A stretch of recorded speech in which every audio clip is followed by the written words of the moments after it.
උතුම් වූ ධර්මදේශනය ප්‍රඥා නාලිකාව තුළින් විකාශය කිරීමට ප්‍රචාරය කිරීමට ධර්ම දානය සිදු කිරීම සඳහා බදුල්ල බණ්ඩාරපුර ලිපිනේ පදිංචි මැණිකේ තෙන්නකෝන් මහත්මිය සහ ඇයගේ පුතණුවන් ලේලිය දියණිය සහ මිනිබිරිය ඇතුළු පවුලේ ඥාතීන් විසින් මෙම උතුම් වූ ධර්මදේශනය සඳහා සදැහැති දායකත්වය දරා තිබෙනවා. උතුම් වූ ධර්ම දානයන්ගෙන් ජනිත වන්නා වූ මහා පුණ්‍ය ශක්තියෙන් 2011 වර්ෂයේ නොවැම්බර් මාස 20 වන දින පරලෝ සැපත්ව දැනට වසර 10ක් ඉක්ම ගිය දායකත්වයේ දරූ එම මහත්මියගේ ස්වාමි පුරුෂයා වන KKD ආර්යරත්න මහතාට පින් අනුමෝදන් කිරීම මෙම ධර්මදේශනයේ මූලික අරමුණ වන අතර පවුලේ දූපුතුන්ගේ රැකී රක්ෂා කටයුතු සහ අධ්‍යාපන කටයුතු වැඩි දියුණු වේවා. ඥාති හිත මිත්‍රාදීන් ඇතුළු පවුලේ සැමටම නිදුක් නිරෝගී සුවය ලැබේවා. දරුවන්ගේ අධ්‍යාපන කටයුතු සාර්ථක වේවායි වැඩි දියුණු වේවායි ප්‍රාර්ථනා කරනවා. එමෙන්ම ස්වාමි පුරුෂයා ඇතුළු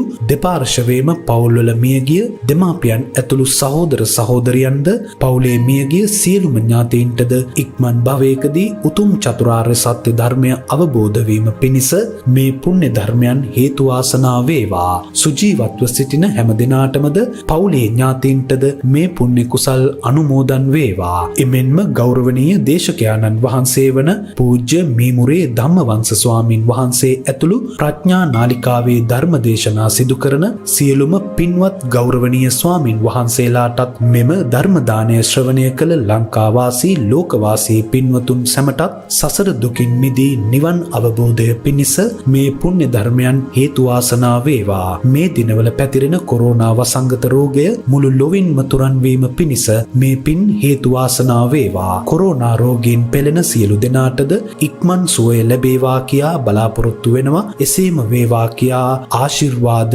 කරනවා. නමෝ තස්ස භගවතෝ අරහතෝ සම්මා සම්බුද්දස්ස නමෝ තස්ස භගවතෝ අරහතෝ සම්මා සම්බුද්දස්ස නමෝ තස්ස භගවතෝ අරහතෝ සම්මා සම්බුද්දස්ස කන්දානං පටිපාටි ධාතු ආයතනානිච අබොච්චෙන්නං පවත්තමානං සංසාරෝති පෞච්ඡති ති. ධර්මානුශාසනාවෙහි සදහැවර අනුග්‍රහක දායකත්වයේ දරන්නා වූ බෞතුන් ප්‍රමුඛ මේ මොහොත අපට සවන් දීම සඳහා අවස්ථාව උදා කරගත් සදහැවතුනි, අනුග්‍රහක බෞතුන් මාතෘකාවක් ලබා දී තිබෙනවා. අභිධර්මයේ මූලික කරුණු. මෙයින් ඔවුන් කුමක් බලාපොරොත්තු වුණාද කියන්න මා දන්නේ නැහැ. නමුත් මට තේරෙන ස්වාධීන අදහස් ඉදිරිපත් කරන්න මම මේ අවස්ථාවක් කරගන්නවා. මේ නමින් පොතක් මේ සමාජයේ තියෙනවා සිංහලෙන් මුද්‍රණය කළ. කතෝරයක් දන්නව ඇති. මමත් 1980 කාලේ පරිහරණය කරලා තියෙනවා. මේ අවුරුදු 32 තුර නම් අතවත් තියලා නැහැ. ඒ වගේම වසර 32ක කාලයක් 6 7 8 9 10 සහ ධර්මාචාර්ය ශ්‍රේණි දක්වා විභාග පාස් කරන්න දරුවන්ට අභිධර්මයේ උගන්වපු ගුරුවරයෙක් මම. ඒ කියන්නේ ඒ පිළිබඳවත් දැනීම සහ කටපාඩමත් ඕන තරම් තියෙනවා. නමුත් මා මේ පිළිබඳව ස්වාධීනව හිතපු හිතන කෙනෙක්. ඒ ස්වාධීනව හිතන්ට වියතුන්ගේ අදහස් ප්‍රයෝජනට ගත්ත කෙනෙක්. අගමහා පණ්ඩිත බලංගොඩ ආනන්ද මෛත්‍රී නාහිමියන්, මහාචාර්ය ඩබ්ලිව් කරුණාරත්න සූරීන් බෞද්ධ දර්ශනය පිළිබඳ ලංකාවේ හිටපු එකම මහාචාර්යවරයා. ඔවුන්ගේ පොතපත, ඔවුන්ගේ අදහස් පවා මම පරිශීලනය කරලා තිබෙනවා. ඒ වගේම මේ අභිධර්මයේ පිළිබඳව මට ලියන්න තිබුණ විභාගයකදී ලකුණු 100ක් තමයි විභාගයට තිබුණේ. පැය 3ක් තමයි කාලය තිබුණේ ප්‍රශ්න 5කට උත්තර ලියන්න. ප්‍රශ්න 4කට පැය එකහමාරකින් උත්තර දීලා පැය එකහමාරක් පාවිච්චි කරලා අභිධර්මය යනු බෞද්ධ මනෝවිද්‍යාවයි කියන මේ පිළිබඳ ඔබේ අදහස් දක්වන්න කියන එක ඉතිරි නැතුවම පට්ට ගහන්න ලීවා. දෙපැත්ත සංසන්දනය කරලා. හැබැයි මට 96ක්ම හම්බුණා හරුනහම ඒ කියන්නේ අර 4ට 80ක් හම්බ වෙන බව දන්න නිසා ගෞරව සාමාර්ථයක් තියෙන බව දන්න නිසා ඊතර එක කොයි පැත්තට හරි ලීවේ. නමුත් ඒකත් ප්‍රතික්ෂේප කරලා තිබුණේ නැහැ. මොකද අදහස් දැක්වීම කියන එක අයිතියක් නේ. මෙන්න මේ සියල්ල පදනම් කරගෙනයි මම මේක විග්‍රහ කරන්නේ. සමහරට ඔබ බලාපොරොත්තු වෙන දේ නොවෙන්න පුළුවන්. නමුත් මූලික කරුණු තමයි පැහැදිලි කරන්නේ. ඒට ගැලපෙන එකක් තමයි මම ඔය ගාථාව වශයෙන් ගත්තේ. ඔක මැදදී මම පැහැදිලි කරන්නම්. යන්න මුල් බුදු සමයට. මුල් බුදු සමය හදාරන්න. තථාගත බුදු පියාණන් වහන්සේ මුල් බුදු සමය තුල අවුරුදු 20ක් යනතුරු භික්ෂුන් සඳහා ශික්ෂාපදවත් පැනෙව්වේ නැති ධර්ම විනයක් දේශනා කරලා තියෙනවා. ශික්ෂාපදවත් අවශ්‍ය වෙලා තිබිලා නැහැ. 20කට පස්සේ තමයි වැරදි කරන අය වැඩි නිසා පෘථග්ජන අය පාලනය කිරීම සඳහා ශික්ෂාපද පැනවීමේ පදනම උගන්වන්නේ. මතක තබා ගන්න හොඳට කාරණාව.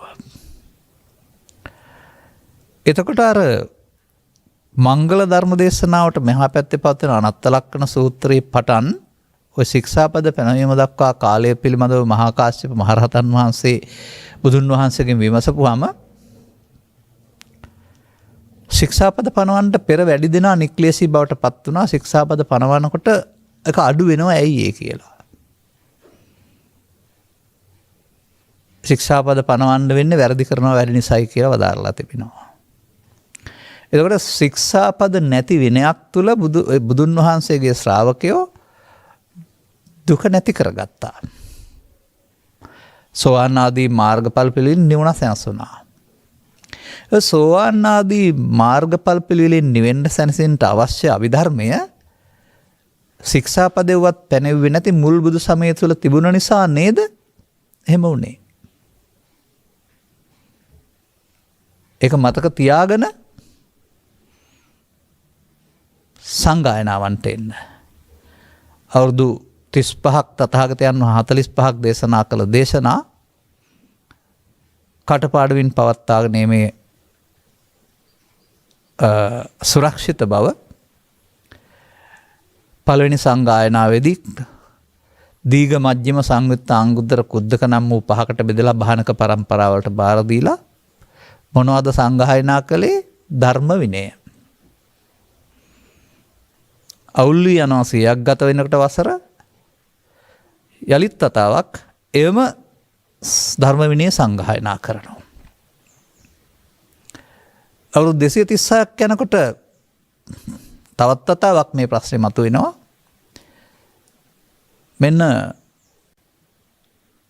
ධර්මාශෝක රජතුමාගේ අනුග්‍රහයෙන් පවත්වන ලද තුන්වෙනි සංගායනාව මොග්ගලීපුත්තිස්ස මහරහතන් වහන්සේගෙන්. පරවාද මතනය සඳහා කතාපත්තාත්වත්තු කරණය ඇතුළත් කොට ඇති පෙර ධර්ම විනය දෙකට අයිතිව තිබූ දේවල් වලින් කොටසක් සහිතව අභිධර්ම නම් වූ පිටකයක් සකස් වුණේ තුන්වෙනි සංගායනාවෙන් බව මේ ඉගැන්වීම් වල පවතිනවා. දැන් මම කියන්නේ මේකයි. මේ තුන්වෙනි සංගායනාව තුළ පවතිනා වූ අභිධර්මය සත්‍ය වූ සැබෑ දුකින් මිදීමට අවශ්‍ය අභිධර්මය නම් එතෙක් අවුරුදු 286 තුළ පහළ වූ අයට දුකින් මිදෙන්න මේ අභිධර්ම පිටකේ පාඩම් කරන්න වෙනව නේද? නමුත් මුල් යුගයේ ශ්‍රීනාස්වීන් වහන්සේලා පහළ වුණේ තථාගතයන් වහන්සේ වදාළ ධර්ම විනය තුළ දුකින් මිදීමට අවශ්‍ය අභිධර්ම හේවත් ගැඹුරු දහම තිබෙන නිසා නේද? මා හිතුව හැටි ඔබට හිතන්න මේ උගන්වන්නේ. නැවතත් මේ ඉතිහාසය තුළ උගන්වනු ලබනවා මේ අභිධර්ම පිළිබඳව ප්‍රධාන කාරණා 5ක් හයක් තියෙනවා 3ක්වත් කියලා දෙන්නම්. මුල් සංගායනාවෙන් පසු තෙරපරපුර ආරක්ෂා කළා වූ නැත්තම් පිළිගත්තා වූ එක ථෙරවාදී අභිධර්මය.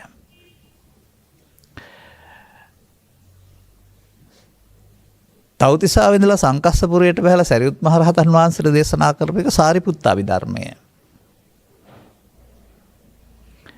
සර්වාස්තිවාදී කියලා කොට්ටාසයක් ඇති වුණා ඔය 18 වෙනි යාමේදී ඔවුන්ගේ කොටස සර්වාස්තිවාදී අභිධර්මය. මේ තුනේ තියෙනා වූ පරස්පර භාවය ඔබ දන්නවද?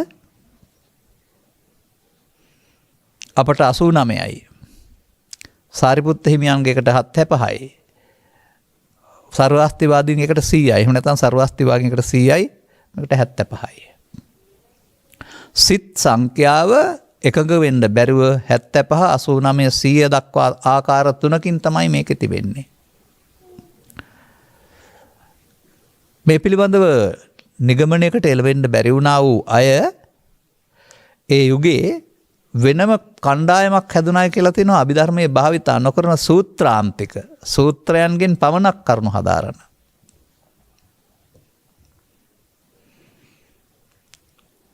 දැන් ඔබ පිළිගන්නේ 50ද 75ද 89ද 100ද? ඒ පිළිබඳ මහාචාර්ය W.S. කරුණාරත්න සූරීන් සහ අගමහා පණ්ඩිත ආනන්ද මෛත්‍රී ස්වාමින් වහන්සේ වැනි අය ඉදිරිපත් කළ තියෙන අදහස් ඔබ දන්නවද? අගමහා පණ්ඩිත බලංගොඩ ආනන්ද මෛත්‍රී සූරීන් කියලා කියන්නේ පාලි, සංස්කෘත, ලතින්, ඉංග්‍රීසි මේ සියලු භාෂා පිළිබඳ විශාරදයෙක්. එබැවින් උන්වහන්සේ මහායාන ග්‍රන්ථ කියවලා ථෙරවාදයේ සඳහන් පරිදි චිත්තචෛතසික ගණන් කරන අභිධර්මයක් මහායානයේ නැත. චිත්තචෛතසික ගණන් කරන්න යාමෙන් අපට සැබෑ අභිධර්මයේ නැති විය. මට මේවා මතකයි. කියවන්නේ නැත්තේ 80 90 හෝ 90 2000 කාලේ. අද ඊයේ නෙවෙයි.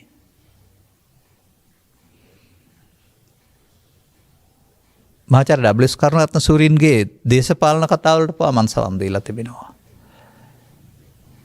ඒ දේශන හරබරයි, අර්ථවත්. මොනවා කතා කළත් හිස් වචන නැහැ. ශාස්ත්‍රීයයි. එතුමන් කියන්නේ මේ චිත්තචෛතසික ගණන් කරන අභිධර්මයේ මගේ හිතේ මොනම සංයමයක් ඇති වුණේ නැහැ, මටත් නම් වැඩක් වුණේ නැහැ. මේ බෞද්ධ දර්ශනය පිළිබඳ මහාචාර්යවරයා.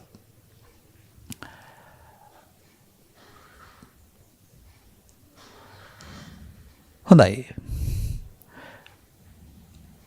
සතර පරමාර්ථ චිත්තචෛතසික රූප නිබ්බාන.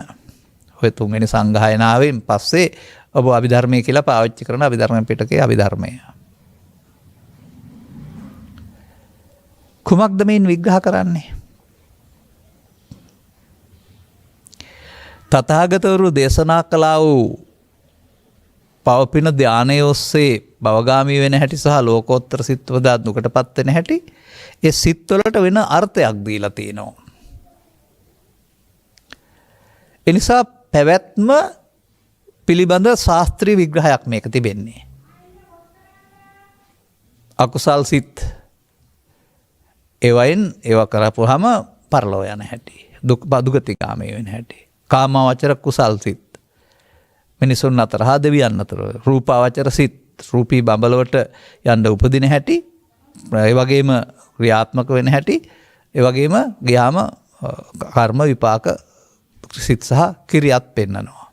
අරූපාවචර ධානයන්ගේ කර්මසිත විපාක සිත්. එතකොට සසරේ පැවැත්ම පිළිබඳව චිත්තචෛතසික විග්‍රහයක් නේ තිබෙන්නේ. ලෝකෝත්තර සිත් 8කුත් නැත්නම් 40කුත් තිබෙනවා. පැවැත්ම පිළිබඳව කළා වූ ශාස්ත්‍රීය විග්‍රහයක් තුළින් පැවැත්ම හඳුනා ගන්නව ඇරුණාම නැවැත්මට පාරක් තියනවාද? මේවා දැනගත්තයි කියලා. අන්න එහෙමයි මේක දිහා බලන්න ඕන. පැවැත්ම පිළිබඳ ශාස්ත්‍රීය විග්‍රහයක්. නමුත් චක්කු ద్వාරිකෝ සෝතදාරිකෝ අතිමහන්තාරම චිත්ත වීතියක් විග්‍රහ කරලා අතීත භවංග චලන පටන් අරගෙන සම්පටිච්චන සම්තීර්ණ පංචද්වාර වජ්ජන කියලා පටන් අරගෙන ජවන් 7කින් තදාරම්මන කියන්නේ චිත්තක්ෂණ 17ක් වෙනකොට 16ක් වෙනකොට 17ක් වෙනකොට උපාදානය වෙන හැටි කියලා දෙනවා. උපාදානය වෙන හැටි ඉගෙන ගත්තට උපාදානෙන් මිදීම සිදු වෙනවද? බුදුදහම උපාදානය වෙන හැටි කියලා දෙන එකක්ද උපාදානෙන් මිදෙන හැටි කියලා දෙන එකක්ද?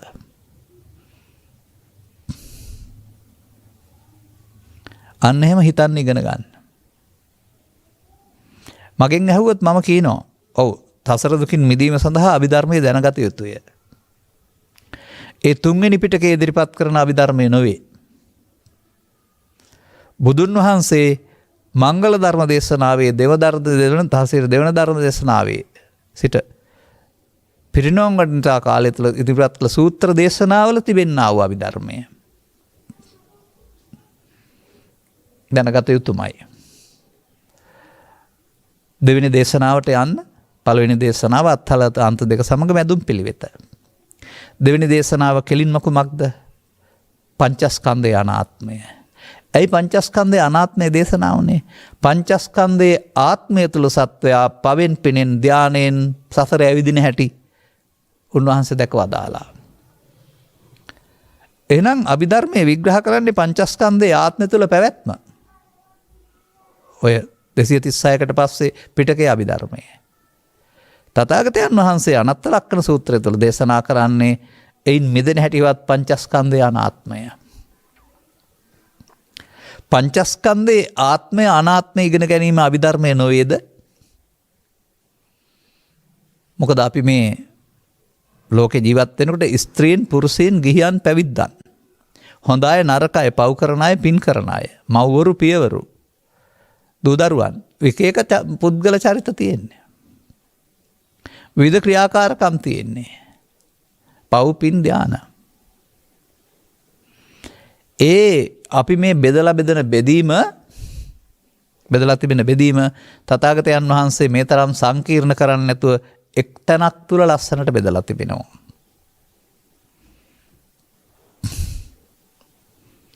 හොඳයි සත්‍යෝ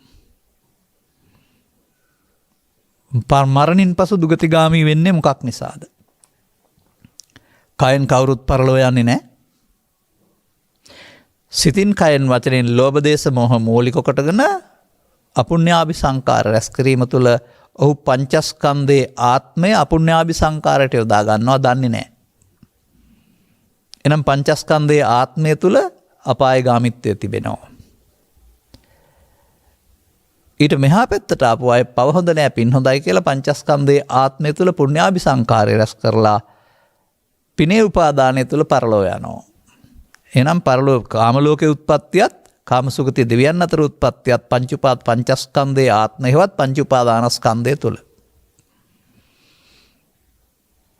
අසුත පුතග්ජනයින් වශයෙන් මීට එහා ගිය ಭಾರತೀಯ සමාජයේ වාසය කළා වූ සමාජය අතහැර ගිය අය මේ පංචස්කන්ධයේ ආත්මය තුළ අනිජ්ජාභි සංකාර වර්ග දෙකක් එකතු කරනවා රූපාවචර සහ රූපාවචර කියලා. ඔවුන් ඒ ධාන උපාදානයෙන් පරලෝක රූපී අරූපී බඹතල උපදිනවා. රූපී අරූපී බඹතල උපදින්නෙත් පංචස්කන්ධයේ ආත්මය තුළ.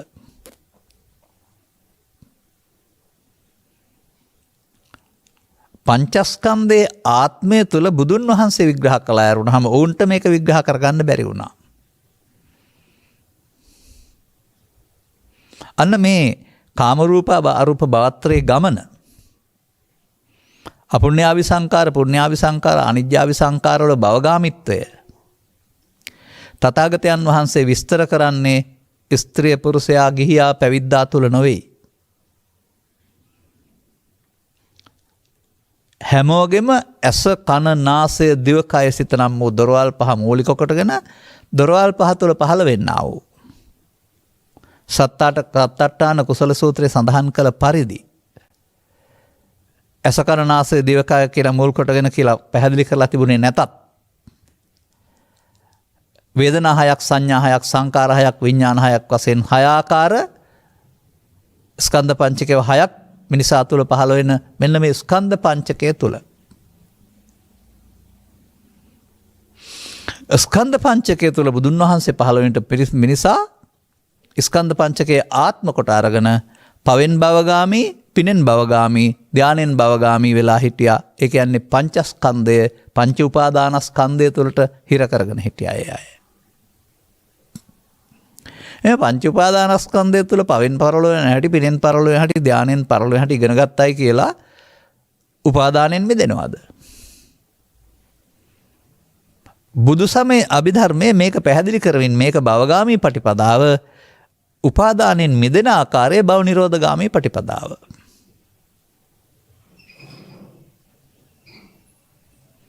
අන්න අප සසර දුකින් මිදීම සඳහා දැනගත යුතු අභිධර්මයේ මූලික කරුණු. සත්‍යයක් සතර යනවද? කයෙන් කවුරු සංසාරේ ඇවිදිනවද? නෑ. එකතු කරන්නා වූ හේතු වලට කියනවා පව් පින් ධාන. ඒවා එකතු කිරීම තුළ සිදුවෙනා උපාදානය නම් වරද නිසා අනාගත වශයෙන් ඵලවලට කියනවා පවෙන් පරලෝ යාම, පිනෙන් පරලෝ යාම, ධානයෙන් පරලෝ යාම නැත්නම් කාම රූප අරූප භවත්‍රේ ගමන. මේ කාම රූප අරූප භවත්‍රේ ගමනට කියන නම මොකද්ද? අන්න මගේ ගාථාව වෙනවා මෙතෙන්ට. කන්දානම් පටිපාටි ධාතු ආයතනානිච අබොච්චින්නම් පවත්තමානං සංසාරෝති පවිච්ඡති. ස්කන්ධයන්ගේ පටිපාටිය රූප වේදනා සංඥා සංකාර විඥාන නම් වූ ස්කන්ධ පංචකේවා හයක පටිපාටිය. එහෙන් කනින් නාසෙන් දිවෙන් කයෙන් සහ සිතින්. ඒ වගේම පාප පුණ්‍ය ධාන ආකාරයෙන් ත්‍රිවිධ පටිපාටිය. ධාතු සසරේ සඳහා පඨවි ආපෝ තේජෝ ධාතු නෙමෙයි. චක්කු ධාතු, රූප ධාතු, චක්කු විඥාන ධාතු, සෝත ධාතු, සද්ද ධාතු, සෝත විඥාන ධාතු නම් වූ මෙසේ ඇසේ මූල තත්වයන් තුනක් සමග තුන්වරක් 6 18 18 ධාතු. හටගෙන නැසෙනවා. නමුත් ප්‍රමාදය තුළ නැවත නැවතත් ආයතන හට ගන්නවා. ඒ ධාතු 18 පහළ වී නැසෙන විට තවත් පහළ වීම තුලින් නැවත නැවතත් පැවැත්ම තමයි ආයතන කියලා කියන්නේ. මේ ස්කන්ධ ධාතු පදනම් කොටගත් ආයතනයන්ගේ අකණ්ඩ පැවැත්ම සංසාරයයි කියනු ලැබේ. ශරීරයක් අතහැරුණාට ස්කන්ධ ධාතු ආයතනයන්ගේ අකණ්ඩ පැවැත්ම නතර වෙන්නේ නැහැ.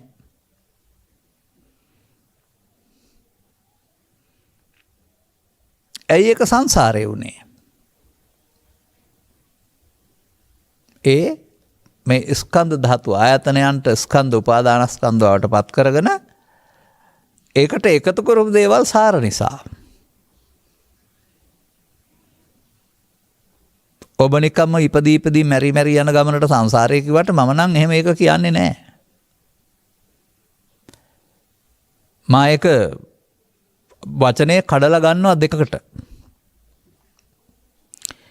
එවිට සාර කියන පදේ පාලියෙත් සාර, සාරවත්, සිංහලෙත් සාරවත්. පාලියේ පවතින සංපදයේ සිංහලට ඇවිදින් තියෙනවා සංවර්ධනය කියලා. ඒකේ තේරුම ගොඩක් දේවල් එකතු කොට වර්ධනය කිරීම. ජලය, විදුලිය, දුරකථන, මහා මාර්ග, පාලම් බෝක්කු, ඇසිකිලි එකට දියුණු කරන එකට සංවර්ධනය කියන්නේ. අම්මයි තාත්තයි දුවයි පුතයි බෑනාලි එළිය සාමෙන් සමගින් සමාදානින් ගෙදර වාසය කරනවට කියනවා එක්ව වාසය කිරීමත් සංවාසය. එක්ව වාසය කිරීම සියලු දෙනා එකට ඉන්න එක. ඒ සංපදයේ තේරුම කීපයක් එකතු වීම කියන එකනේ. මේ අර්ථයෙන් ගත් කල සංසාර කියන්නේ එකතු කිරීම සාරයි. මොනවද මිනිසුන් එකතු කරන්නේ? කොහාටද එකතු කරන්නේ? කය කොහාටවත් එකතු කරනවා නම් කය පොළට පස් වුණාම ඒක එතනින් එහාට යන්නේ නැති වෙන්න ඕනනේ. නමුත් ඔවුන් එකතු කරන්නේ සිතට. සිතට එකතු කරන්නේ පහු ගන්න පුළුවන් විදිහට අවිජ්ජා සංකාර වශයෙන් නැත්නම් උපාදාන වශයෙන්. අන්න එතකොට සත්වයින්ට කොට්ටාසයකට පෞසාර. මේ පංච උපාදානස්කන්ධය පාපයට පාවිච්චි කරන අලෝභ දේශ මොහ මූලිකට කරන. එයින් පව් බලවත් වෙනවා. එහෙනම් ජීවිත අවසානයේට කය ඇතෑරුණාට ස්කන්ධ පංචක උපාදානය තුළ පෞසාර නිසා පව් හේතුවේ ඵලයේ වශයෙන් සතර අපාය. අන්න පෞසාරයේ සාරවත්කම හම්බ වෙන හැටි. අනතුරු ඒක හොඳ නෑ කියලා වහම ඊට පස්සේ එකතු කරගන්නවා අபிසංකාර පුණ්‍යාභි. එතකොට ඔයගේ ජීවිත පින්සාර. පෘථග්ජන මට්ටමේ පින්සාර භාවය තුළ කෙනෙකුට ජීවිත අවසානයේ කායස්ස බිදෝ පරම්මරණා මනුස්ස දෝබග්ගං මනුස්ස සෝබග්ගං මනුස්ස දිව්‍ය සහව්‍යතං ආකාර තුනක්. දුර්භාග්‍ය සම්පන්න මිනිසා, සෞභාග්‍ය සම්පන්න මිනිසා සහ දෙවියන් අතර ඉපදීම. ඒ පින්සාරයකේ අනාගතය. කාමදුගති සුගති පින්පව් නිසා සහ ඊට එහා මේ දෙක අතහැරලා එකතු කරගත්තා වූ තව සාරයක් තිබුණා ඉන්දියානු සමාජයේ.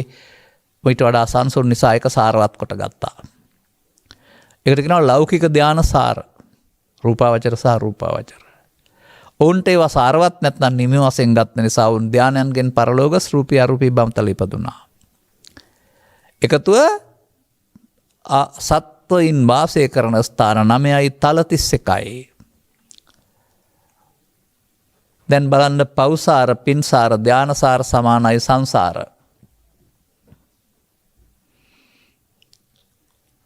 සංසාරයේ ඇවිදින හැටි ඉගෙන ගත්තට අභිධර්මයේ සංසාරයෙන් නිදහස් වෙන්න පුළුවන්ද? ශාස්ත්‍රීය විග්‍රහ කළා ලියලා කියලා පාඩම් කරන්න පුළුවෙනි. ඉස්කෝලේ ගිහින් ඉගෙන ගත්ත අයට ඉස්කෝලේ ගිහින් උගන්වපු අයට තවත් වැටුපක් හම්බ නිසා වයසට රකට ගියාම නිකන් ඉන්න බැරි නිසා තවත් ඔය කාලේ පඩි තියෙන හින්දා ඉගෙන ගන්න පුළුවන් පන්ති හිම ගිහින්.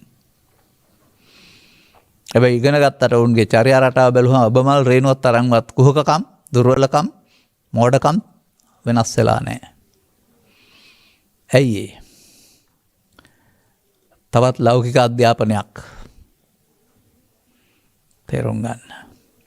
එනිසා මේ බුදුන් වහන්සේගේ මේ කාරණය තුළ ස්කන්ධ පංචකය තුළ පාපේ පිනෝ ධානය ඔස්සේ උපාදානස්කන්ධ බත් හදාගෙන සසර ඇවිදින හැටි තමයි මේ විස්තර කරන සංසාරය. පැවැත්ම විග්‍රහ කරන එක නෙමෙයි, පැවැත්ම සිදුවෙන ආකාරයේ කාම රූප අරූප වශයෙන් විග්‍රහ කරන එක, චිත්තසයිසික රූප නිබ්බාන වශයෙන් විග්‍රහ කරන එක පැවැත්ම විග්‍රහ කරන තවත් ශාස්ත්‍රීය ක්‍රමයක්. ඔය වසුබන්දු නාගාර්ජුන ආදී කොට ඇති කුසාග්‍ර පඬිවරු හිටියයි කියලා තියෙනවානේ. කුසාග්‍ර පඬිවරු හිටියට නාලන්දා වෙන විශ්වවිද්‍යාලවල වර්තමාන විශ්වවිද්‍යාල වගේ ලෞකික උපාධියක් දුන්න ඇරුණාම දහස් ගණනක් ලෝකෝත්තර පැත්තක් තිබුණා මම දකින්නේ නැහැ.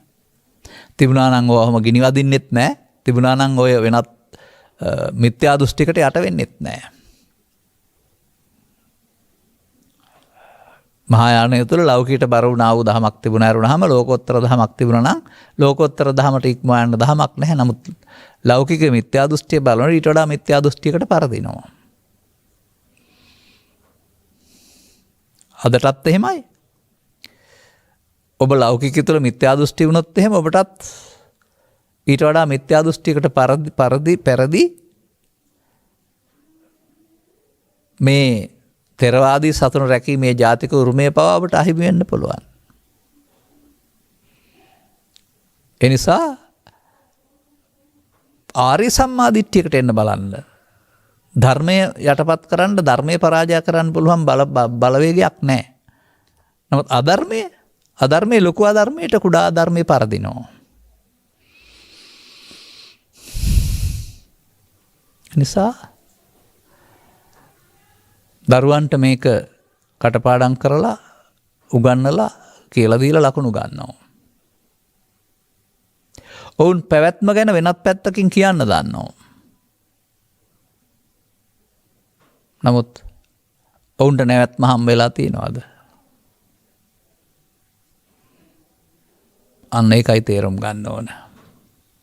එහෙනම් ඔහු තථාගතයන් වහන්සේ දේශනා කළේ අභිධර්මයක් තමයි. ස්ත්‍රිය පුරුෂයා ගිහියා පැවිද්දා පව පින කාම රූප අරූප මේ සියල්ල ක්‍රියාත්මක වෙන ආකාරය පංච උපාදානස්කන්ධය තුළ විග්‍රහ කළා. ඒක සම්පූර්ණ පැවැත්ම.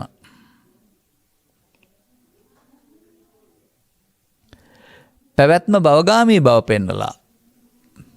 පැවැත්මේ කාමසුගති කාමදුගති භවගාමී බව පෙන්නලා. පැවැත්මේ ප්‍රමාද විහාරීත්වය පෙන්නලා.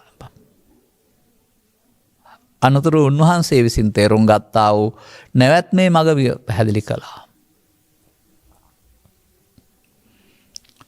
තමන් මේ කරන ක්‍රියාකාරකම් තුළ අනාගතයේ සකස් වෙන ආකාරය සාමාන්‍ය පුද්ගලයෙක් දන්නේ නැහැ.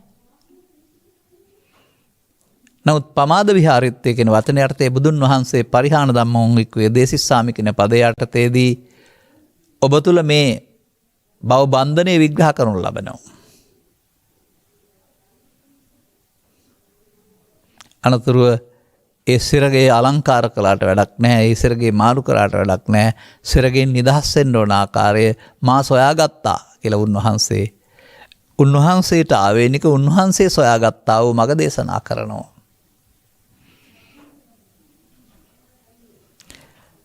එතකොට බුදු සමයේ අභිධර්මයේ තුල භවගාමීත්වය සහ භව නිරෝධගාමීත්වය තිබෙනවා.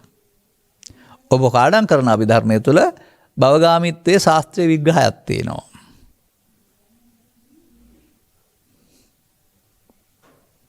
තේරෙනවද වෙනස? මූලික කරුණු අපි දැනගන්න වෙනවා. මූලික කරුණු වලදී අපට පෙනෙනවා මෞකසින් බිහි වී ජීවිතාසානෙත් ජීවත් වෙන පුද්ගලයෙක් ඇහැට පේනවා. ඔහුගේ මේ යාම මරණයයි කියලා කියනවා. එතකොට පුද්ගල මරණ එකයි තිබෙන්නේ. පරලෝ යනවා කියලා කියනවා අබමල් රේනුවක් ග්‍රෑම් එකක්වත් අඩු වෙන්නේ නැහැ. නමුත් බුදුවරු පැහැදිලි කරනු ලබනවා. එහෙම වර්තමාන හේතු වල අනාගත ඵලයක් තරන්න වෙනවයි කියලා. අපේ දැක්මට අපේ ඇහැට මේක සිදු වෙන ආකාරය තේරුම් ගන්න බැරුව කවුද යන්නේ මොනවද යන්නේ? අපි තාමත් හිතන් ඉන්නවා කවුරු හරි මොනවා හරි යනවා කියලා මෙහෙන්. මොකසට බැස ගන්නවා කියලානේ පෙන්වන්නේ.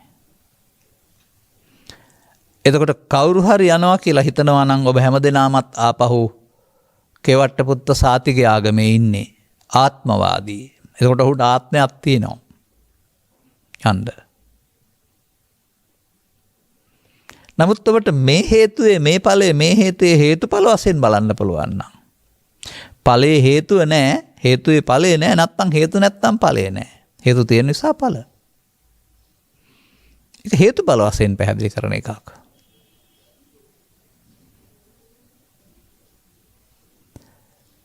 අන්නේ විදිහට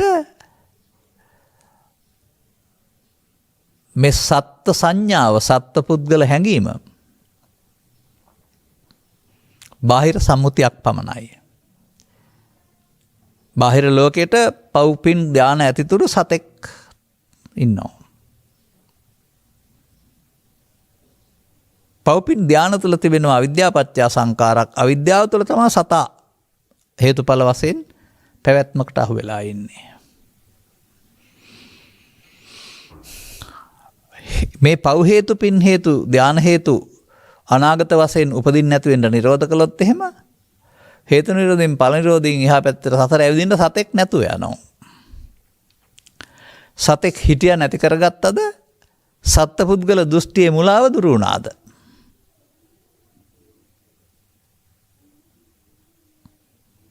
තේරුම් ගන්න වෙනවා.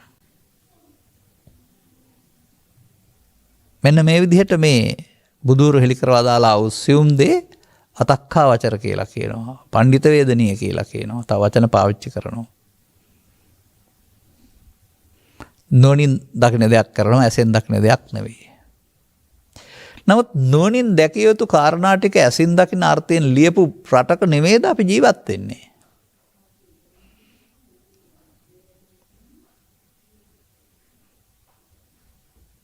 ජීවිතං අනියතං මරණං නියතං. මොකද මේ පෙන්වන්නේ? ජීවිතේ නියත නෑ. හැබැයි නියත වශයෙන් මරණය හම්බ වෙනවා. ඒ නියතයි කියන එකේ තේරුම නියත වශයෙන් කියන එක අරහම නිට්ටයයි කියන එක නෙමෙයි. නමුත් අනියතං නියතං කියන පදේ අර්ථය අනිත්‍ය නිට්ටය කියලා අරන් ඉන්නවා. ඒක ජීවිතය සම්බන්ධයෙන්නේ. බුදුරජාණන් වහන්සේ වදාළ අනිත්‍ය ජීවිත සම්බන්ධයෙන් බලන්න කියලා තියෙනවද? නෑ ඒක පංච උපාදානස්කන්ධය තුල නිත්සුකාත්ම වශයෙන් අරන් තියෙන අනිදුක්ඛානාත්ම වශයෙන් නුවණින් බලන්න ඕන. පංච උපාදානස්කන්ධය තුළ දුකින් මිදීම සඳහා නුවණින් බැලිය යුතු අනිදුක්ඛානාත්මය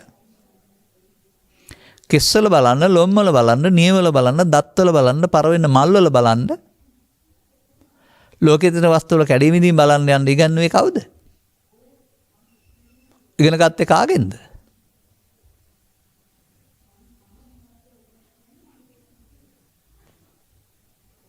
දුකින් මිදීම සඳහා දැනගත් අභිධර්මයේ වෙනුවට බමුණන් විසින් භාවිතා කළා වූ තැනට අප මේක ගිහින් අනුපුබ්බේන පුදක් ජනගතෝ.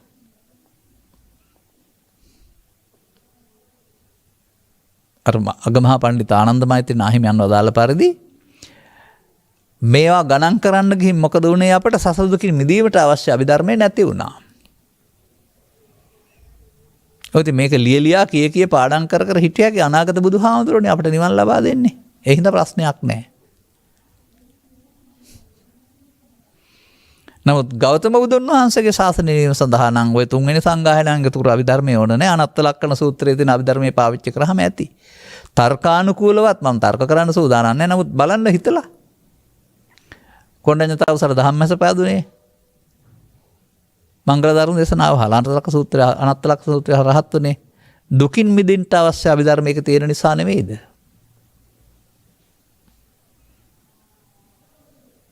එනිසා මා දකින්නේ පංචස්කන්ධේ පංච උපාදානස්කන්ධේ බවට පත් කර ගැනීම ප්‍රමාද විහරණයයි ඒ පුද්ගලයා තුළ අභිධර්මයයි ප්‍රමාද විහරණය පැහැදිලි කරන. පංචස්කන්ධේ ආත්ම කොට ගැනීමෙන් මිදෙන්න පංචස්කන්ධේ අනාත්මේ භාවිතා කිරීම දුක්ඛ නිරෝධගාමිනී ප්‍රතිපදාවයි අභිධර්මයයි. ගැඹුරු දහමක්.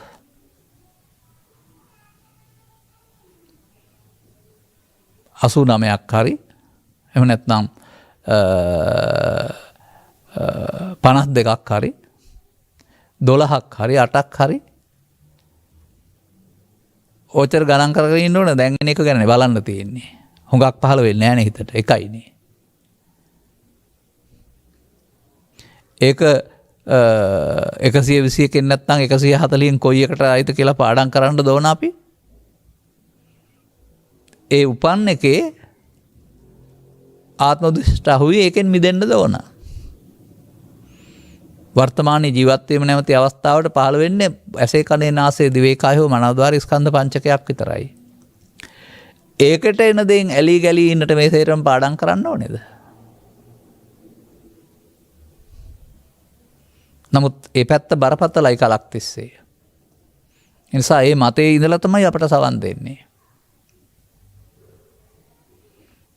අපි ඒවත් පාඩම් කරපු මේවත් හදාරපු අය. එනිසා අවධානයෙන් සවන් දෙනවා නම් ඇත්ත කියලා හිතෙනවා නම් තේරුම් ගන්න. එහෙම නැත්නම් අපිට ඒක විවාදයක් හෝ මෙයි ඇත්ත පිළිගන්න කියලා බලපෑමක් එහෙමත් නැහැ.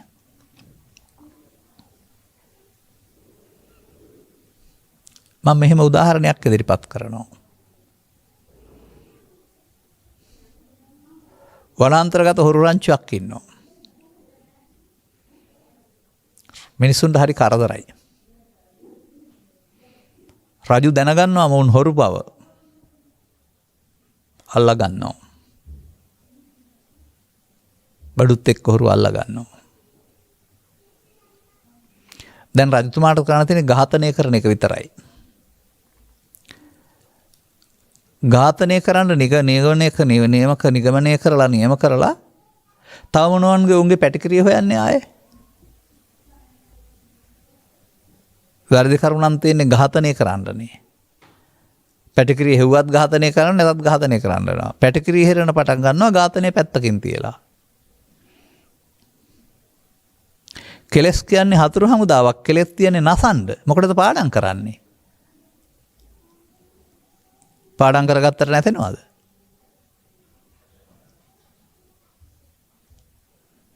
පංචස්කන්ධයේ ආත්මයේදී කෙලස් බර වෙනවා. දුක ගාමිනී වෙනවා. පංචස්කන්ධයේ අනාත්මයේදී කෙලස් නැසෙනවා. මෙන්න මේවා පිළිබඳව තුලනාත්මකව හදාරන්න ඕන. එවිට භවගාමිත්වය පංචස්කන්ධය ආත්මය තුළ. භව නිරෝධගාමිත්වය පංචස්කන්ධය අනාත්මය තුළ. ඒ දෙක නේද මූලික කරුණු. පැවැත්ම නැවැත්ම. පැවැත්ම සංසාරයයි. නැවැත්ම නිර්වාණයයිනේ. පැවැත්මට අදාළ හේතු එකතු කරලා පැවැත්ම පාඩම් කරගත්තට නතර වෙන්නේ නැහැ. නමුත් උන්වහන්සේ නැවැත්මටත් ක්‍රමයක් පෙන්නනවා.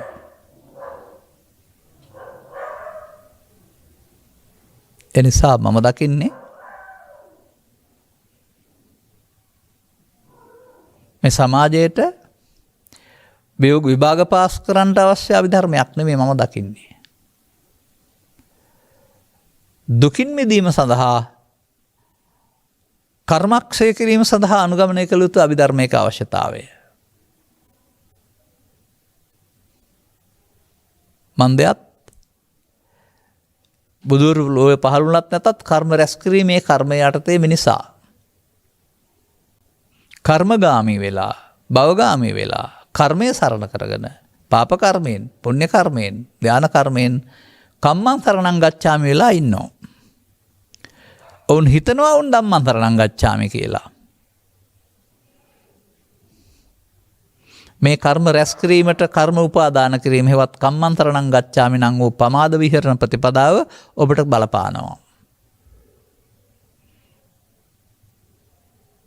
මේ කර්ම රැස්වීමෙන් මිදෙන්න මේ කර්ම සේවීම සඳහා ඔබට බුදුන් වහන්සේ විශේෂණ හිල වදාලා වූ ධර්මයේ සරණ ධම්මං සරණං ගච්ඡාමි වෙන්න වෙනවා.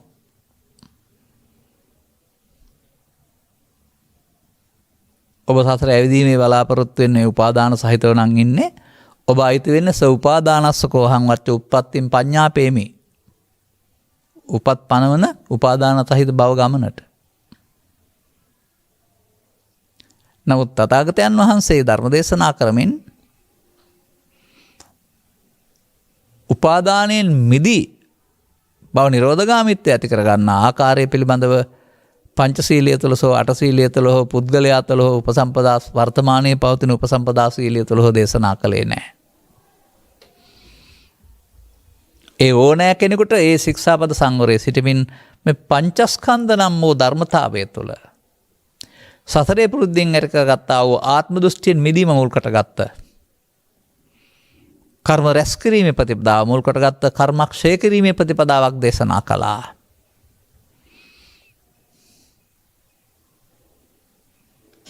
ඔබ ක්‍රමයෙන් පැමිණෙන්න ඕන නේද?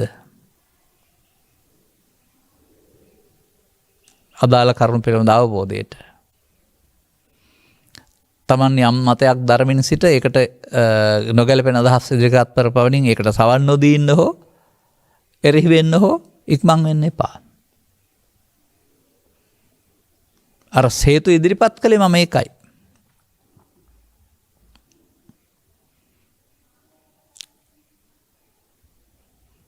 මේ අර්ථ විවරණය සඳහා පුස්කොළ පොත් හෝ කඩදාසි වලින් සකසන ලද අට කතා වෙනුවට ඔබ තුල තියෙන අට කතාවක් අර්ථයක් අට කතාවක්. මේ අට කතාව ඕනෑම ගැටලුවකට උත්තර ලබා දෙනවා. ඒ අට කතාව හඳුනා ගන්න. ඒකට යොදලා බලන්න ඔබේ පෙළ දහම. එතකොට ඔබට පමාදවාදී පෙළ දහම තේරෙයි. භවගාමී පෙළ දහම තේරෙයි. ඒ කියන්නේ හේතුපටිච්ච සම්භූතං තේරෙයි ඔබට. අපමාදවාදී පෙළ දහම ඊට පස්සේ අනුගමනය කරන්න පුළුවන් හේතු බංගා නිරුජ්ජති.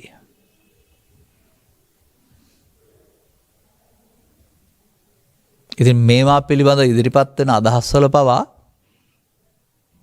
නිවැරදි දේ කියවෙන බවක් මම දකින්නේ නැහැ. හේතු ටික තියෙන නිසා හට ගන්නවල ඒ හේතු නැති වුණොත් නැති වෙනවා කියන්න තමයි කියන්න දන්නේ. එහෙමයි හේතු නිරෝධයෙන් ඵල නිරෝධය අපේ රටේ විග්‍රහ කරන්නේ. මේ හේතු ටික හට ගන්නවා. ඒ හේතු ටිකම හටගත් නැත්නම් හටගන්නේ නැහැ. ඔක තින් නයිදන් අත්ත කතම් බිම්බන් නයිදන් පර කතන් අගන් කියන කවමගුල් උත්සවවලදීත් කය හට ගැනීමට හේතුඵල වශයෙන් පැහැදිලි කිරීමුත් තියෙනවා. නමුත් මේක එහෙම බලලා හරියන්නේ නැහැ. මේ හට ගැනීම අතීත හේතු වල ඵලයක් වශයෙන්. අනාගත හට ගැනීම වර්තමාන හේතු තැබීම ප්‍රතිඵලයක් වශයෙන්. එතකොට අතීත හේතු නිසා වර්තමාන හට ගන්නට වර්තමාන හේතු භංග කළොත් අනාගත ඵල නැහැ කියලා අර පෙන්වන්නේ. හේතු භංගා. අනාගතයේ ඵල හට ගන්න අවශ්‍ය හේතු ඔබට භංග කරන්න පුළුවන් නම් අනාගතේ.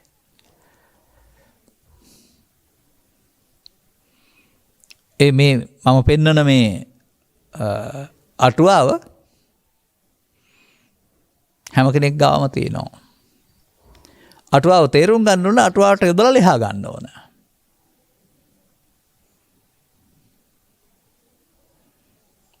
අටුවාව තුළ ඔබට තේරෙවි පව් රැස් වෙන හැටි. අටුවාව තුළ ඔබට තේරෙවි පින් රැස් වෙන හැටි. අටුවාව තුළ ඔබට තේරෙවි ධාන කුසල් රැස් වෙන හැටි. අටුවාව තුළ ඔබට තේරෙවි මේ සේරම කර්ම රැස් කිරීම හේවත් පමාද විහරණය බව. පමාද විහරණයේ කිසියම් ක්‍රියාවක ප්‍රතිඵලයක් වශයෙන් අපමාදී ප්‍රතිඵලෙ හිමි වෙන්නේ නැති බව තේරුම් ගන්න ලැබේවි. මොකද පමාදෝ මච්චුනෝ පදං ඇරුණාම පමාදෝ අමත පදං නෙවෙයිනේ. අපමාදෝ අමත පදං. සසරේ කළා වූ පමාද විහරණය අපමාද විහරණයක් බවට පරිවර්තනය කරගන්නේ කොහොමද? අන්න ඔබ දැනගත යුතු ඔබ දුකින් මුදවා ගත යුතු අභිධර්මයක් ඔබ දැනගන්නවා.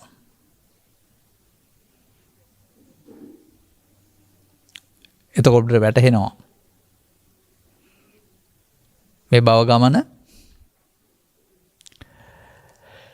තථාගතයන් වහන්සේ වදාළ පරිදි ස උපාදානස්ස කෝහං වච්ච උත්පත්තිම් පඤ්ඤාපාමි. උපාදාන සහිත වෙන්නේ කය තුල නෙමෙයි පංචස්කන්ධය තුලනේ. පංච උපාදානස්කන්ධයනේ.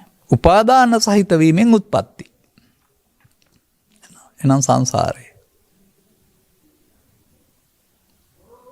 එනම් පින් සිද්ධ වෙන හැටි ඉගෙන ගත්තට, පව් සිද්ධ වෙන හැටි ඉගෙන ගත්තට, ධාන කුසල් සිද්ධ වෙන හැටි ඉගෙන ගත්තට පවේ උපාදානෙන් මිදෙන්න, පිනේ උපාදානෙන් මිදෙන්න, ධානයේ උපාදානෙන් මිදෙන්න ඒ පාරේ නැහැ.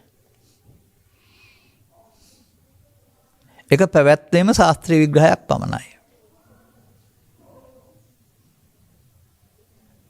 උපාදානයේ වී අනාගතය හදන එකෙන් වළකින්න උපාදානයේ නොවි අවසන් කිරීම නේද ප්‍රායෝගික අභිධර්මය. අනුගමනීය ප්‍රතිපදාව.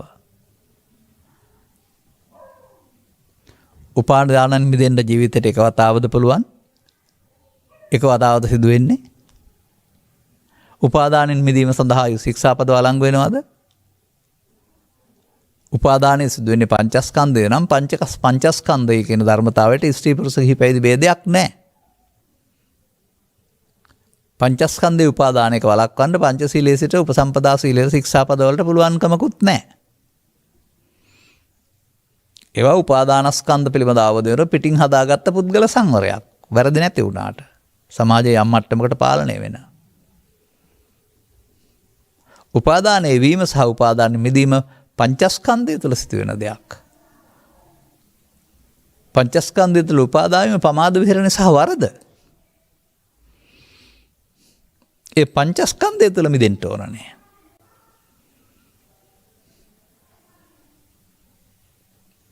අනුගමනීය ප්‍රතිපදාව වශයෙන් ඒක නේද සිදුවෙන්න ඕන.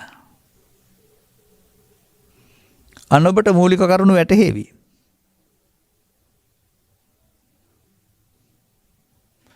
ඒ මූලික කරුණු වැටහෙන ඔබට තේරෙවි මේ බුදු සමයේ සඳහන් වෙන්නා වූ සක්කාය දිට්ඨි යන්න.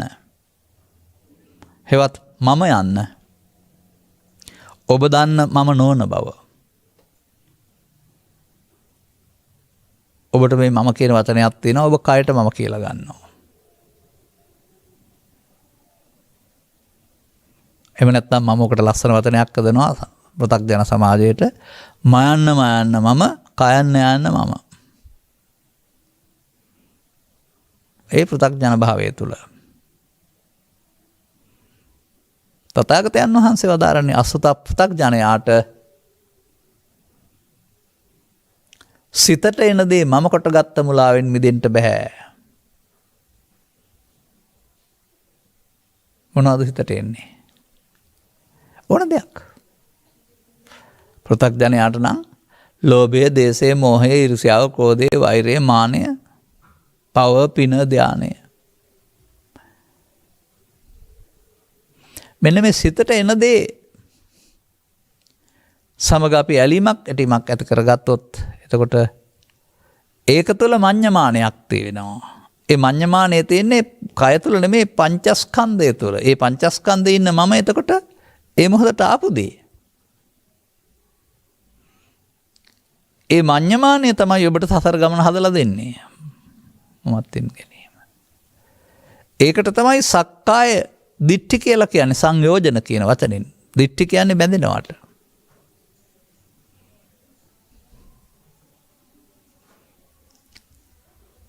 දැන් මඤ්ඤමානෝකෝ බික්ඛු බද්ධෝමාරස්ස පමාද විහරණයයි අභිධර්මයේ විග්‍රහ කරන.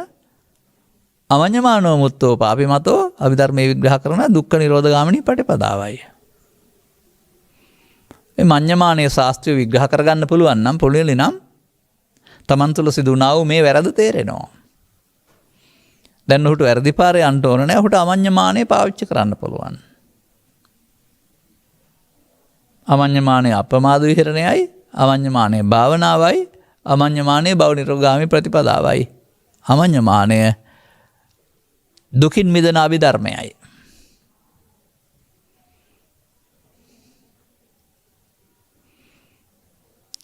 මෙසේ මේ කරුණ පිළිබඳව ප්‍රමාණවත් අවබෝධයකට ඔබ එන්න ඕන. අදාළ සූත්‍ර දේශනා තිබෙනවා ත්‍රිපිටකයේ. පාලි තේරෙනවා නම්, සිංහල සරල ව්‍යක්ත සිංහල තේරෙනවා නම් කියවා බලා ඔබේ පංචස්කන්ධ අටුවාවට ගලපා ගැනීමෙන් නිකම්ම කියවලා හරියන්නේ නැහැ.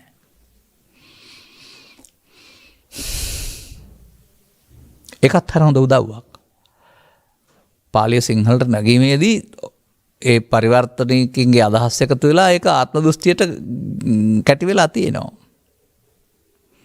නමුත් ඒකත් ඒ පාලි සිංහලට පරිවර්තන කිරීම සහ අර්ථ විවරණය කිරීමේ නිවැරදි කර ගැනීමේ අටුවාව ඔබ ළඟ තියෙනවා. පංචස්කන්ධය, පංච උපාදානස්කන්ධය. එතකොට ඔබට මේ ඔබ ධර්මින් ඉන්නේ අපමාදී නෙමේ පමාදී පෙළ දහම බව. ඒ නිසා ඔබට මේ දුකක් නැතුව ඉන්න තැන ජීවිතේ දුක් විඳින්න සිදෙන බව තේරෙනවා නම් ඔබට ඒ තුළ තථාගතයන් වහන්සේ වදාළා වූ අපමාද විහරණය නැත්නම් අපමාදී පෙළ දහම තේරෙනවා. තේරෙනවා නම් අනුගමනය කරන්නනේ තියෙන්නේ නේ.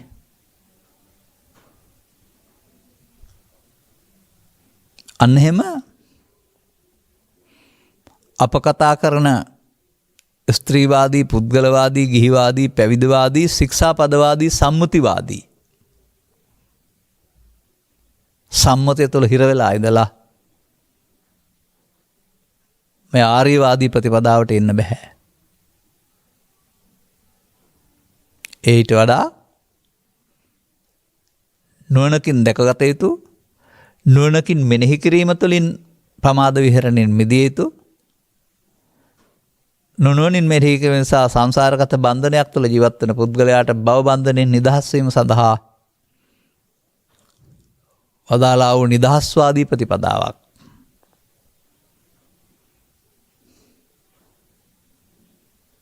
එතකොට ඔබ පිළිබඳව, ඔබ වටහා ගැනීම පිළිබඳව ඔබට පාසල ඉක්මවා, දහම් පාසල ඉක්මවා, පිරිවෙන ඉක්මවා ඔබ පිළිබඳව ප්‍රායෝගික විවරණයක් මේක තුළ ලැබෙනවා. කය බෙදෙන ආකාරය නෙමෙයි. චිත්තසයිසික රූප නිබ්බාන බෙදෙන ආකාරය නෙමෙයි. කාම රූප අරූප භවයට යන ආකාරය නෙමෙයි. යාමට අවශ්‍ය උපාදානයේ සිදු වෙන ආකාරය සහ උපාදානය සිදු නොකර අවසන් කරන්න ඕන ආකාරය.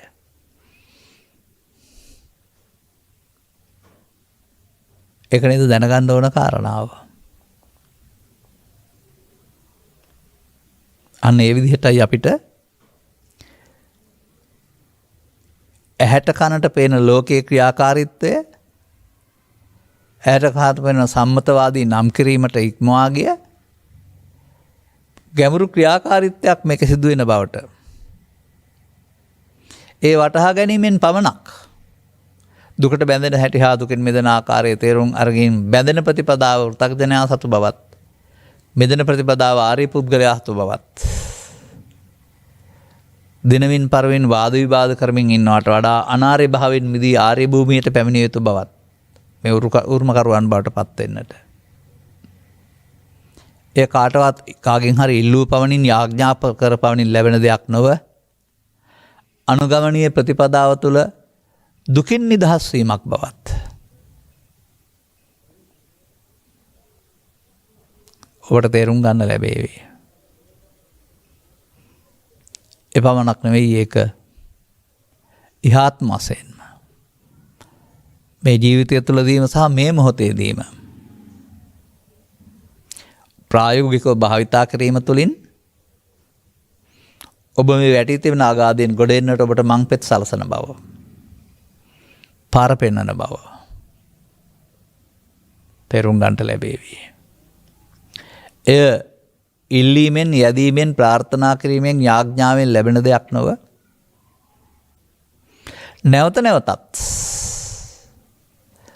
මොහොතක් පාසා ප්‍රතිඵලයේ 100% සිට 100% දක්වා සාක්ෂාත් වෙනතුරු ආර්ය මාර්ගය තුළ අනුගමනය කළ වූ ප්‍රතිපදාවක් බව ගණනානුව කළ යුතු ප්‍රතිපදාවක් බව දැක ගන්නට දැනගන්නට ලැබේවි.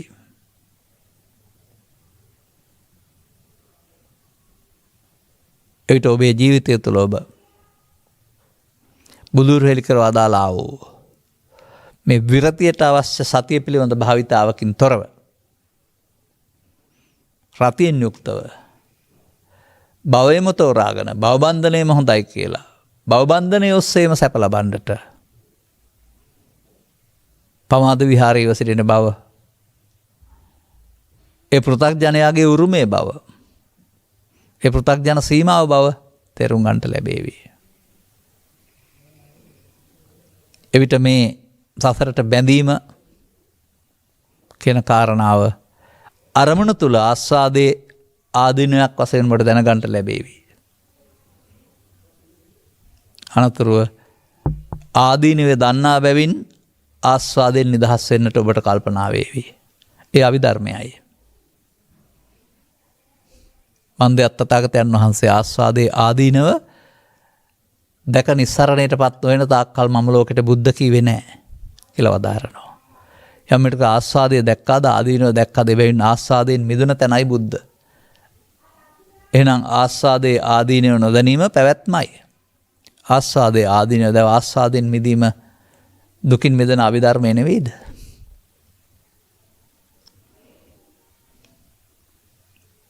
මෙන්න මේ කරුණු හදාරන්න. නිකම්ම අයගේ නෙමේ ඉතිහාසය තුළ ගමන් මගේ පවතිනා වූ ભેද බින්න වීමේ වැරදි ආකාරයෙන් ගෙතීමේ ප්‍රතිඵල. එනිසා ඔබට හිමි අටුවාව මනාව පැහැදිලි කරගෙන අටුවාවට ගලපලා බලන්න. පමාදවාදී පෙළ දහම ඇස තුළ කන තුළ නාසය තුළ ඔබට වැටහෙවි. අපමාදී පෙළ දහම අනුගමනය කරන්න හිතේවි. එතකොට ඔබ අභිධර්මය දන්නවා. ඒ අභිධර්මයෙන් ඔබට සෝවන් ආදී මාර්ගඵල පිළිවෙලින් මේ බුදුන් වෙත යන්න ලැබෙනවා. ඒ ප්‍රඥාවෙන් දැකිය යුතු බුදුන්ගේ ධම්මකාය දැක ගන්නට ඔබට මෙම කරුණු පැහැදිලි කිරීම හේතු වාසනාව වේවායි කියන සුභාශිංසනය කරමින් මම ධර්මානුශාසනාව මෙසේ අවසන් කරනු ලබනවා. මෙම උතුම් ධර්ම දේශනාව ප්‍රඥානාලිකාව තුළින් විකාශනය කිරීම සඳහා සදැහැති දායකත්වය දරනු ලබන්නේ බදුල්ල බණ්ඩාරපුර පදිංචි මැණිකේ තෙන්නකෝන් මහත්මිය සහ ඇගේ පුතණුවන් ලේලිය දියණිය සහ මිනිබිරිය ඇතුළු පවුලේ ඥාතීන් විසිනි. 2011 නොවැම්බර් මාස 20 වෙනි දින පරලෝසපත් වූ දැනට වසර 10ක් ඉක්ම ගිය දායකත්වයේ දරූ එම මහත්මියගේ ස්වාමි පුරුෂයා වන KKD ආරියරත්න මහතාට අවශ්‍ය නම් පින් අනුමෝදන් කිරීමට මෙම ධර්මදේශනය මේ මූලික අරමුණ වන අතර පවුලේ දූපතුන් රැකී ආරක්ෂා කටයුතු සහ අධ්‍යාපන කටයුතු දූපතුන්ගේ රැකී ආරක්ෂා කටයුතු සහ අධ්‍යාපන කටයුතු වැඩි දියුණු වේවා. ඥාති හිත මිත්‍රාදීන් ඇතුළු පවුලේ සැමට නිරුක් නිරෝගී සුවය ලැබේවා. දරුවන්ගේ අධ්‍යාපන කටයුතු සාර්ථක වේවා. අනාගතයේ සඵල වේවා යන්න ආශිර්වාදයක් ධර්ම දානය තුළ බලාපොරොත්තු වෙනවා. එමෙන්න ස්වයංපුරුෂයා ඇතුළු දෙපාර්ශ්වයේ පවුලවල මියගිය දෙමාපියන් ඇතුළු සහෝදර සහෝදරියන්ද පවුලේ මියගිය සියලුම ඥාතීන්ටද ඉක්මන් භවයකදී උතුම් චතුස්සත්‍ය අවබෝධය චතුස්ස ධර්ම අවබෝධය වීම පිණිස මෙම පුණ්‍ය ධර්මයන් හේතු වාසනා වේවා. සුජීවත්ව සිටින හැම දෙනාටමද පවුලේ ඥාතීන්ටද මෙම පුණ්‍ය කුසල් අනුමෝදන් වේවා. ජීවත්ව සිටියත් නැතත් දැනගැනීමට හැකියාවක් තිබුණොත් දැනගැනීම තුළ ලබන්නා වූ සතුටට අනුමෝදනය කියලා කියනවා. එමෙන්න ගෞරවනීය දේශකයන් වහන්සේටද ඇතුළු ප්‍රඥානාලිකාවේ ධර්ම දේශනා සිදු කරන සියලුම පින්වත් ගෞරවනීය ස්වාමින් වහන්සේලාටත් මෙම ධර්ම දානය ශ්‍රවණය කළ ලංකාවාසී ලෝකවාසී පින්නතුන් සැමටත් සසර දුකින් මිදී නිවන් අවබෝධය පිණිස පුණ්‍ය ධර්මයේ හේතු වාසනා වේවා. පුණ්‍ය ධර්මයේ ආයවරණ සබ්බන හේතු වෙනවා. අවබෝධය දුකින් මිදීම පිණිස හේතු වෙනවා කියන එකත් තේරුම් ගන්න. මේ දිනවල පැතිරෙන කොරෝනා වසංගත රෝගයේ මුල්ලොවින් තුරන් වීම පිණිස හේතු වේවා. කොරෝනා රෝගයෙන් පෙළෙන සියලු දෙනාට ඉක්මන් සුවය ලැබේවා. මූලදායකත්වයේ දරු ඔබ හැම දෙනාටමත් ඉහාත්ම වශයෙන් මෙම කරුණු පිළිබඳ අවබෝධය ලබන ලැබීම තුළින් අනුගමනීය ප්‍රතිපදාවක් තුළ මේ නිවන සැනසීමට හිමිකම් කියන්නට ලැබේවායි කියලා ප්‍රාර්ථනා කරනවා. ඔබ පැතු අනිකුත් යහපැතුම් සඵල වේවා කියලා ප්‍රාර්ථනා කරගන්න. සබ්බිහිතයෝ වජ්ජන්තෝ සබ්බ රෝගෝ විනස්සතු මාතේ බවත් අන්තරායෝ සුඛී දීඝායුකෝ බව හැම දෙනාටම තෙරුවන් සරණයි. මෝහක්ඛයෝ නිබ්බානං